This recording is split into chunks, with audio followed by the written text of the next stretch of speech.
Olá, boa tarde. Boa tarde. O Jornal da Cultura, primeira edição dessa sexta-feira, começa agora. Começam as articulações na Câmara dos Deputados para a votação da segunda denúncia contra o presidente Michel Temer. O governo federal estuda acabar com o horário de verão. O Ministério de Minas e Energia diz que a economia já não é mais a mesma.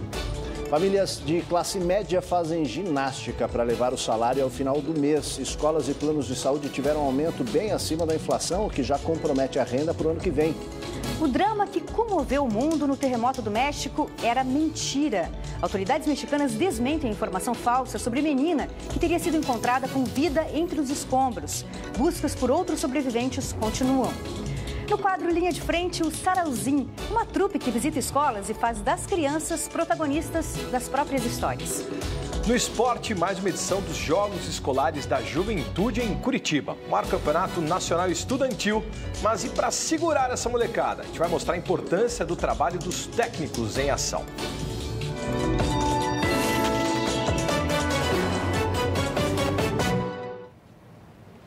Tá fácil para ninguém, né? Os preços estão subindo menos, só que não, né? A inflação oficial não chegou aos 3%, mas quem paga escola e tem convênio médico recebeu boletos com reajustes maiores. E nós, consumidores, temos que nos equilibrar nestes dois mundos e tentar ajustar as contas domésticas. Quando Sofia recebeu o boleto da escola do filho, com aumento de 6% para o ano que vem, e o plano de saúde com reajuste de 13%, levou um susto. Ela e o marido são personal trainers e mesmo com a crise não viram o número de clientes diminuírem, porque atendem pessoas de classe alta. Mesmo assim, vão ter que cortar gastos para equilibrar o orçamento doméstico. Como somos autônomos, não temos 13º, não temos férias. E aí a gente começa a cortar a saída de domingo, num jantar, no almoço. Nos últimos 12 meses, serviços essenciais para o cidadão, como educação e saúde, tiveram alta bem maior do que a inflação do período, que foi de 2,5%, a menor em mais de 18 anos. Já os planos de saúde, que são monitorados pelo governo, tiveram autorização da ANS de reajuste máximo de quase 14%. Sempre ouvimos falar que a concorrência baixa os preços, mas nos setores da saúde e da educação isso não acontece.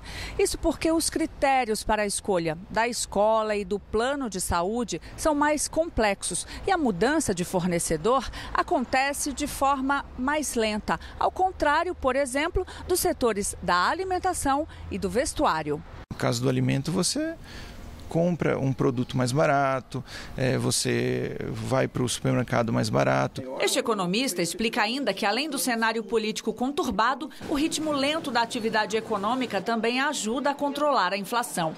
O cenário para os próximos meses não deve sofrer mudanças. Espera-se que os preços não subam tanto ou que continue esse ritmo lento de alta nos preços. Hoje é o Dia Mundial Sem Carro. Que tal explorar a cidade com a criançada? O repórter Lilian Coelho conta essa outra história pra gente. Depois de inflação, agora é hora de dar uma volta sem carro, Lilian. A pé.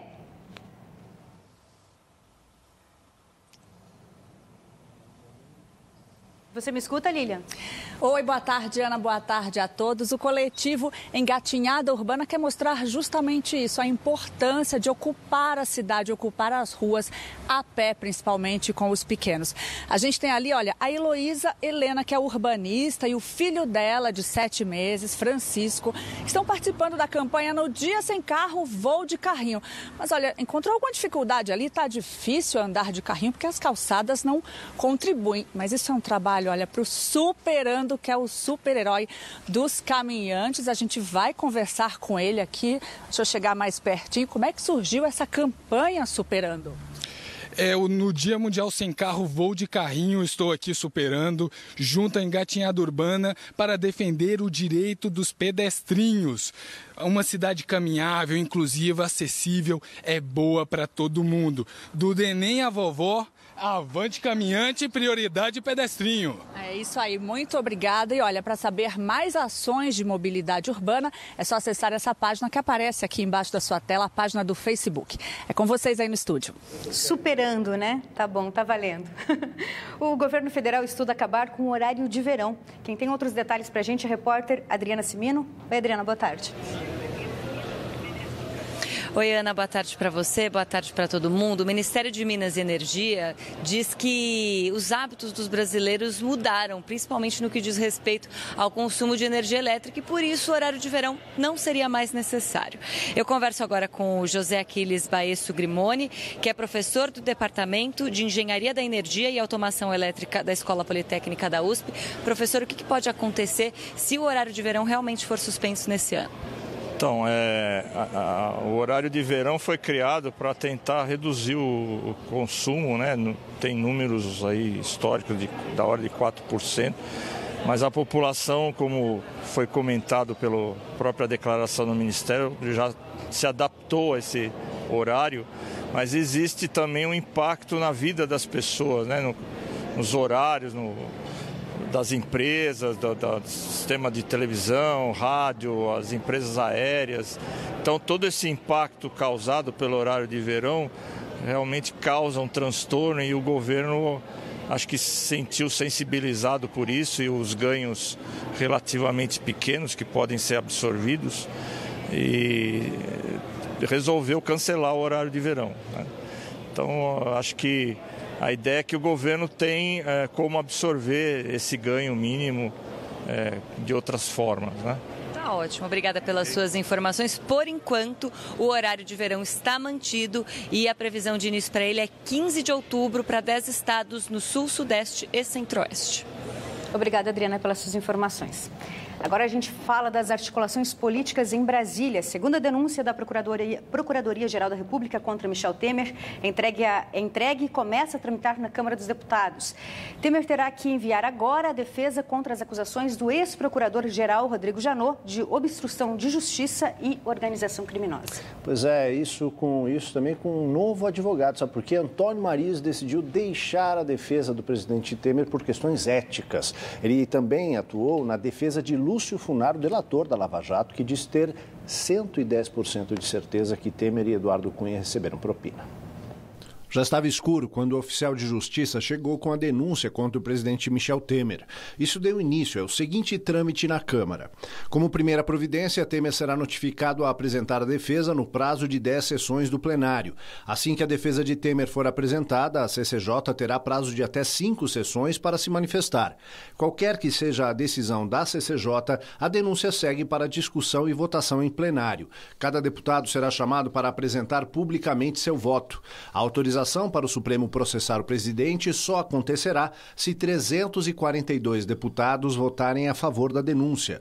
No caso da rejeição, a denúncia será suspensa e não arquivada. Ela poderá ser retomada após o fim do mandato de Temer em 31 de dezembro de 2018. A tramitação da segunda denúncia da PGR contra Temer já desencadeia pressões de aliados sobre o Palácio do Planalto. O presidente da Câmara, Rodrigo Maia, saiu na frente. Ele quer que o PMDB, partido de Temer, pare de disputar deputados com seu partido, o Democratas. Uma dificuldade adicional é que, desta vez, os ministros Moreira Franco, da Secretaria de Governo, e Eliseu Padilha, da Casa Civil, foram incluídos na denúncia junto com Temer. A Câmara precisará autorizar o Supremo a abrir processo também contra eles. Quer falar sobre isso, comentar, criticar o nosso trabalho, sugerir pautas aqui? Participe do Jornal da Cultura, primeira edição. Já está ligadaço em você nas redes sociais. Você manda aí essas suas perguntas, suas contribuições através do Twitter com a hashtag, aquele jogo da velha, JC Primeira. Você também pode acompanhar a gente ao vivo ou rever as reportagens na internet no nosso canal do YouTube, youtube.com/jornalismo TV Cultura, e também pelo Facebook, nossa conta lá é o Jornalismo TV Cultura. Participe. As paredes verdes numa cidade têm mais do que função estética. Elas servem para tentar compensar as árvores derrubadas em obras. Mas a adoção desses jardins verticais, sem incluir o plantio de novas mudas, gera polêmica. Em meio a tanto cinza, eles parecem surgir como um respiro. É uma visão bonita. Essa sensação que a gente respira bem melhor, né? Tá bonito, né? Só que tem que melhorar mais. Eu penso assim, entendeu? O Ministério Público de São Paulo também entendeu que os jardins verticais são insuficientes e, por isso, moveu uma ação contra a Prefeitura. O objetivo era barrar um decreto de 2015 que libera muros verdes como forma de compensação ambiental de empreendimentos imobiliários. A Justiça negou a liminar por falta de dados, mas deu prazo de 30 dias para a Prefeitura explicar os critérios de uso destes jardins para esta finalidade.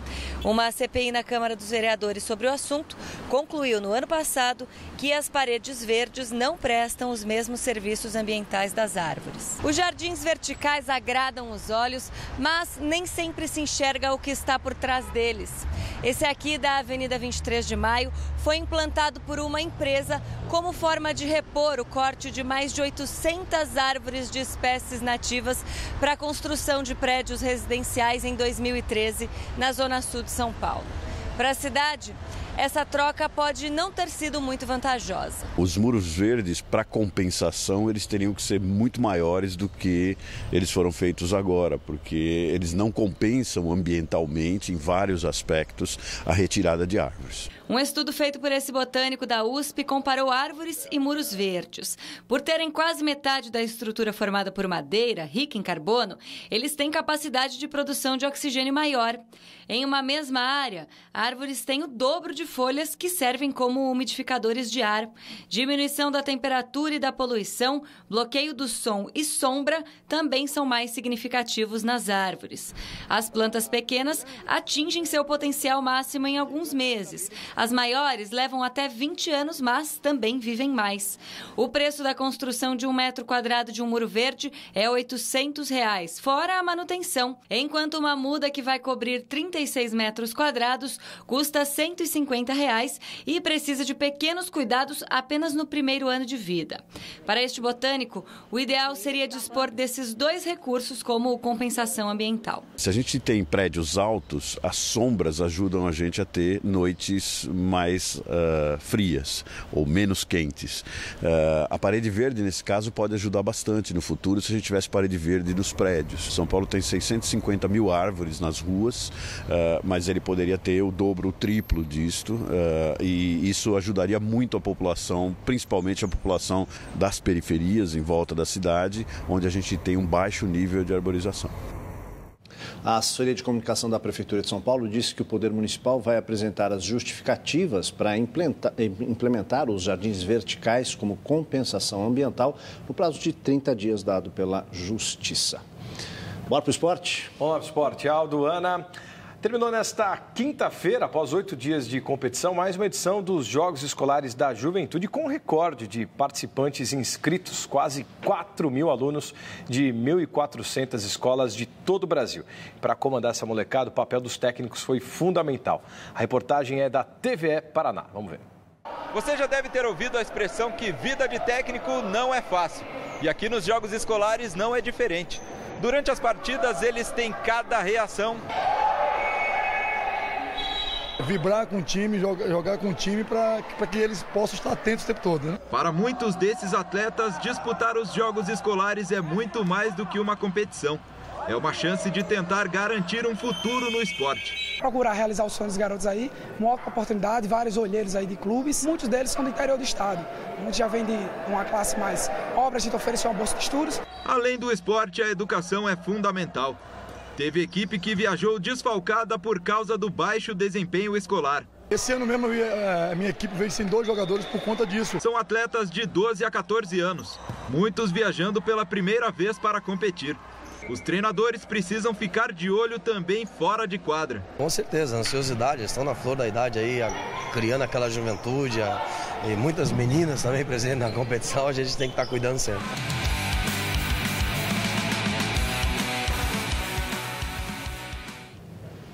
Uma notícia que comoveu o mundo nesta quinta-feira era uma mentira. A menina Frida Sofia, que estaria viva sob os escombros de uma escola no México, nunca existiu.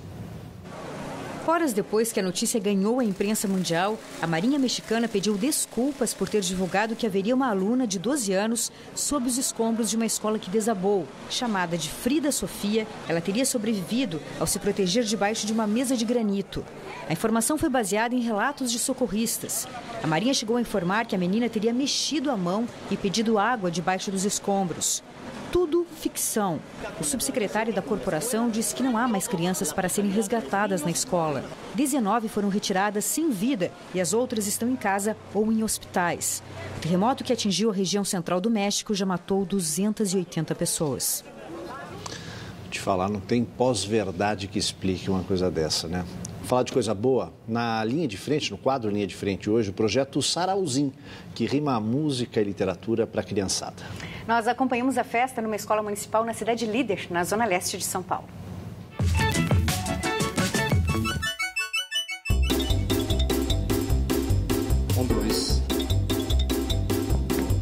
Meu nome é Rodrigo Ciríaco, eu sou educador e escritor. A gente está aqui com o projeto Sarauzinho. Sarau dos Mesquiteiros. É um projeto de incentivo à leitura, formação de leitores e de incentivo à difusão literária e poética através dos saraus. Esse trabalho ele já existe há 3 anos, voltado exclusivamente para crianças entre 3 a 11 anos de idade. A gente sempre visita creches, EMEIs, escolas públicas no geral. O gato passa do chão ao muro. A proposta do sarau é que a criança seja artista. Ela é a protagonista da brincadeira. Acontece resta de poemas, leituras, algumas performances. É a minha primeira vez que eu falo no microfone e primeira vez que eu também vou para um sarau. Muito legal, gostei. Fiquei feliz.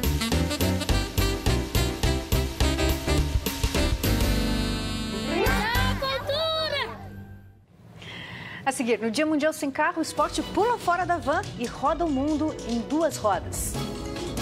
Um cãozinho boleiro que roubou a cena e a bola no campeonato argentino e ainda deu entrevista. A gente volta já.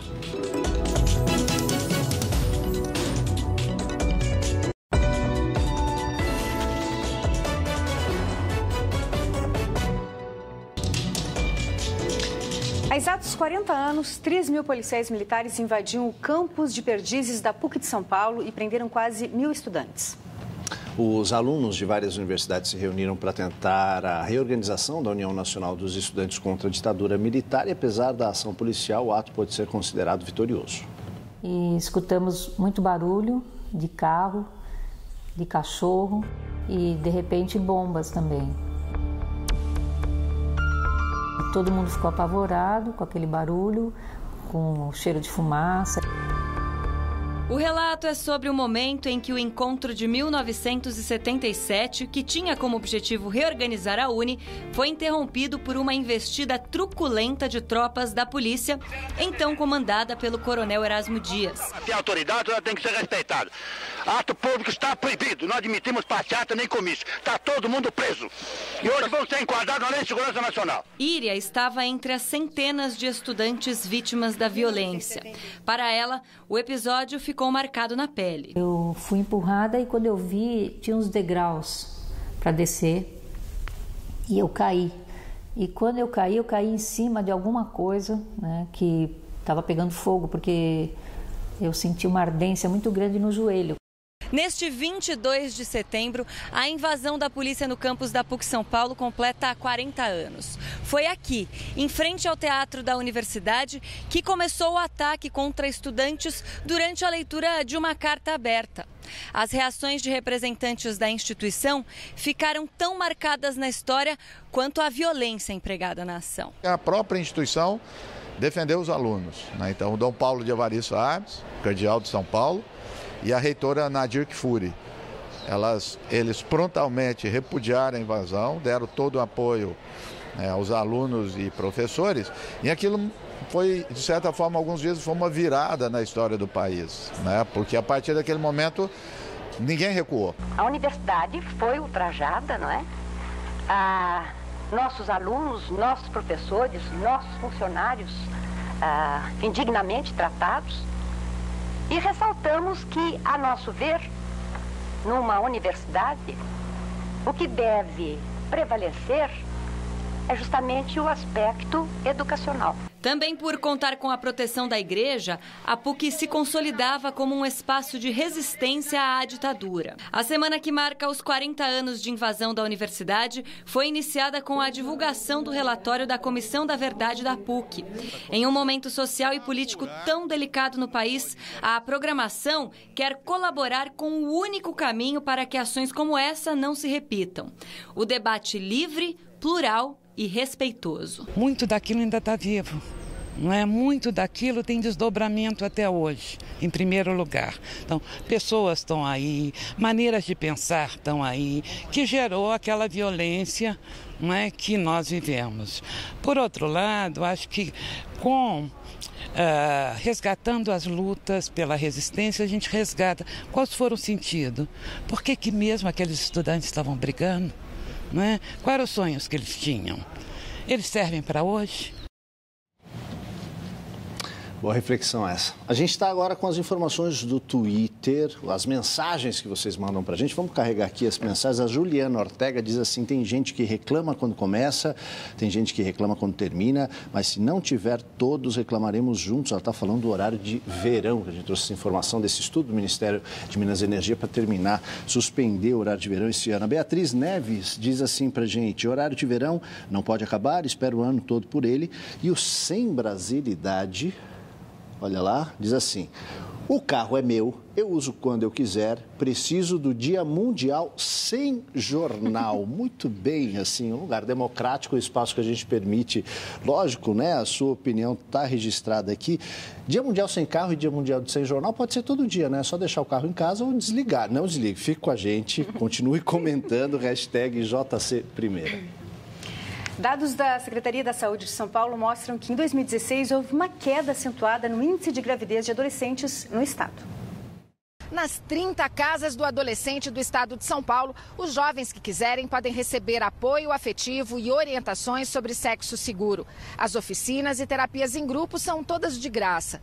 Esse trabalho, somado à distribuição gratuita de anticoncepcionais e preservativos masculinos e femininos, são considerados pelo governo do estado os responsáveis pela maior queda dos últimos 18 anos nos índices de gravidez na adolescência. O que mais preocupa, que é de 10 a 14 anos, uma redução de 40%, e até 20 anos de idade, a chamada gravidez precoce, uma redução de 46,5%. E à medida que nós reduzimos a gravidez muito precoce, nós estamos reduzindo a mortalidade infantil também, não colocando em risco nem a vida da mãe, mortalidade materna, e nem da criança.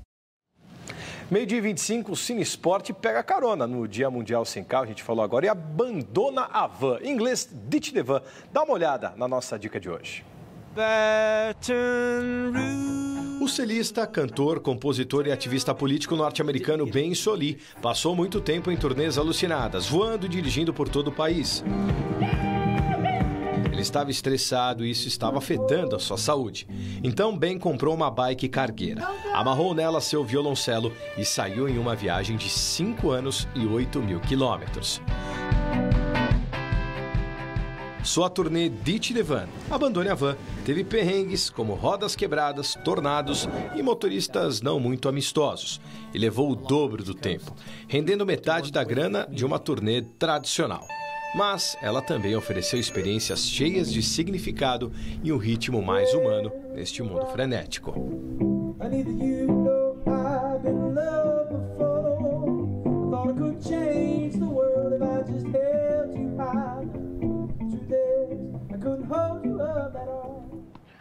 Legal, muito gostoso o som do violoncelo. E para fechar a semana em clima de descontração, a gente vai voltar no jogo entre São Lourenço e Arsenal de Sarandi. Você vai ver por quê, ó, o personagem, ó. Habilidade e controle de bola. Estas foram as principais qualidades apresentadas por um atleta em comum que roubou a cena no meio de uma partida de futebol do Campeonato Argentino. Um cachorro invadiu o gramado durante o jogo no estádio Nuevo Gasômetro em Buenos Aires e deu trabalho para ser marcado pelos jogadores dos dois times. Em um momento que a partida estava parada, a bola próxima ali à linha de fundo, sem qualquer jogador, próximo à pelota. Pra quê? O cachorro aproveitou para entrar em campo e brincar, uai. Bola, brinquedo. que atrasou em alguns minutinhos a cobrança de escanteio do São Lourenço. Depois, o Perro ainda foi entrevistado pela emissora TIC Sports. Um repórter foi lá e colocou o microfone perto da boca do animal, que não teve dúvida e abocanhou a espuminha. O São Lourenço venceu a partida. Foi 1-0, com gol de Marcos Senesi. Parece entrevistado internauta que eu conheço. A gente quer ouvir as pessoas mordem a gente. Ô, Bora, o Jornal da Cultura, primeira edição dessa sexta-feira termina aqui. Uma ótima tarde para você. Agora você acompanha o programa Panorama, que hoje fala sobre o suicídio. Ótima tarde, bom final de semana, até segunda. Bom fim de semana, tchau.